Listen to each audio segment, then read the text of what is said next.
We are looking at how to pronounce this name, as well as how to say more interesting, sometimes confusing and often mispronounced food names and French cooking terms, so make sure to stay tuned and consider subscribing for more learning.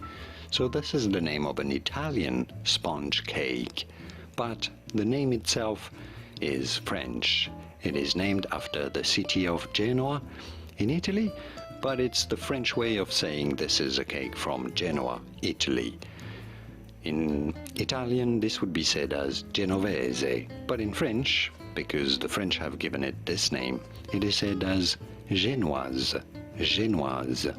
In English, therefore, it is generally pronounced as Genoise, Genoise cake. Pretty straightforward once you know. Genoise cake from French, Genoise. And now you know it all. Here are more videos on how to pronounce more interesting food names whose pronunciations aren't always obvious. I'll see you there to learn more. Thanks for watching.